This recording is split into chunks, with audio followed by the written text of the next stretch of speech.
What's going on, guys? This is Empty Box, and today we're going to be playing Live for Speed. Nah, this ain't Empty Box. You know Empty Box wouldn't be playing Live for Speed. AMG smoke. Just doing a little race. Whoa, trying not to get killed there.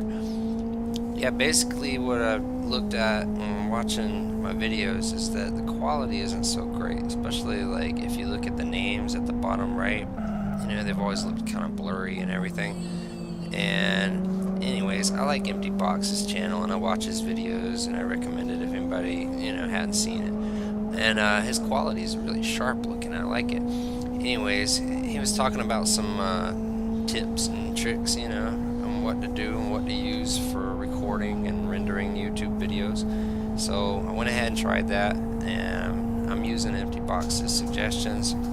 The only thing different is that my source material isn't 1080p. My source material is 1366 by 768. So it won't look quite that good, but my source material's always been that way. Hopefully it'll look a little better than it has. This is just kind of an average, typical little race here where we're going to try to pass an XRG. It's kind of tough to get around those boats, but we'll see if we can do it. Hopefully there won't be too much carnage along the way.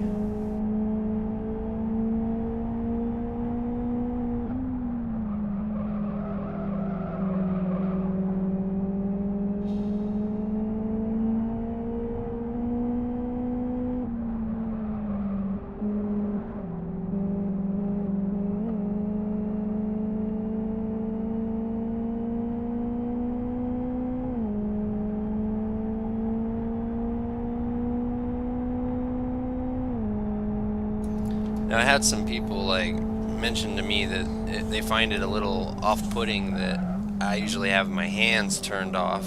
The driver hands usually aren't there, and it's just a wheel moving by itself.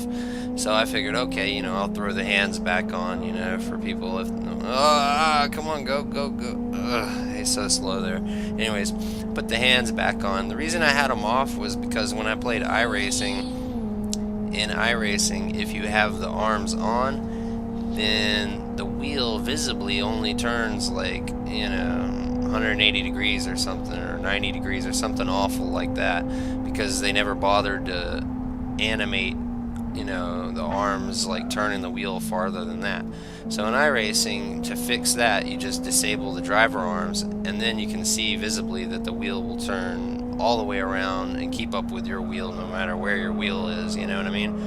So for iRacing, I got used to having the driver arms off, and then when I, come back to LFS and stuff like that, I was just just so used to having the driver arms off that I forgot to put them back on for LFS. It really doesn't bother me either way, but I guess for YouTube videos it looks better to have the arms on. I need to pass this guy. Look at this. I'm having to stop in the middle of a corner there. Just kind of, driving casually here. Nothing too fancy from me, and there's absolutely no good lap times because I'm stuck in traffic. The question is how to pass a guy that has a car that's faster than yours and a little wider than yours and goes a little more sideways into the corners, making himself even that much more wider, and he kind of wants to block at the same time. In the straightaways he's got more horsepower and he's just going to pull away. And I'm intentionally not drafting at this point because of the fact that I don't want to be that close to him in the corners when we approach the corners, because you see what I type up there? Sorry about that little slight tap, That's why I don't want to be that close to him in the braking zones and leading into the corners, because I'm not sure how he's going to brake and he's so slow in the corners, and it's not worth tapping him in the bumper, because I can't, predict he's going to slam on his brakes oddly and just come to a screeching halt. So I like to get, a little bit of space right before the corner, and then try to study to see what he's gonna do in the corner, and if he leaves an opening, a big hole or something near the apex, then I've still got all my momentum and I can dive bomb right through that hole he leaves open and get a clean pass without touching him, you know what I mean, and without having to slow down. Oh shit, look my rear view. Anyways, I made it through that okay in one piece. But yeah, he doesn't leave a lot of those holes in the apexes. Not that he's like a master at cornering. No, he's terrible at the corners. But he knows that an XFG is better in corners, and that an XFG that wants to pass is gonna try to sneak through those openings right at the apex, coming into a corner. So in order to effectively block me, he's like trying to intentionally plug up the apex, no matter what it takes. So you'll watch every time we come up to a corner, he gets a sense of where I'm gonna want to shoot for, and he plugs it up. You know, so I'd have to really try something really outside of the box if I wanted to get around. Like, I'd have to go take an odd line and go around the outside. But keep in mind, his car has more horsepower, it's faster, so for me to go around an outside line and not take the apex, you know, it's not that easy. I mean, watch, here's the outside, look out there. I'd be in the grass if I wanted that outside. I could take the outside here, and I'm trying, see, he's blocking it a bit, you know. So I'm thinking, you know, he's gonna plug up this apex. I can't take the outside because he's swinging out and drifting out, you know, and he'd scratch me and push me into the dirt. So I got into it when I could. Whoa, gotta let him through because he's blocking. There's gotta be a way to get up there, but he's got more horsepower, see? Just can't get up there. Sucks. But I'll figure it out. I've got a plan.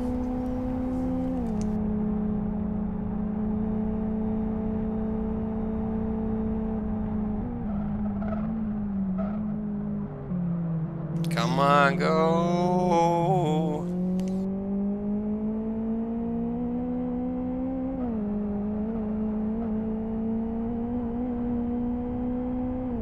At this point, I realized that the best place to pass him is going to be in Sector 2, a little S-turn, or in the downhill turn, one of those areas. Because those are the places where he goes really slow and leaves some space on the outside. I mean, he goes slowest in the final turn, but that's too risky to wait until the final turn to try to pass, you know. So I'll try to pass before the final turn if I can. So, and I got a lot of space intentionally. You saw I was kind of warming the tires back there because I want to have enough space that I don't get stuck going his speed, you know. I want to have a chance to get a running start for this move right here. Ugh.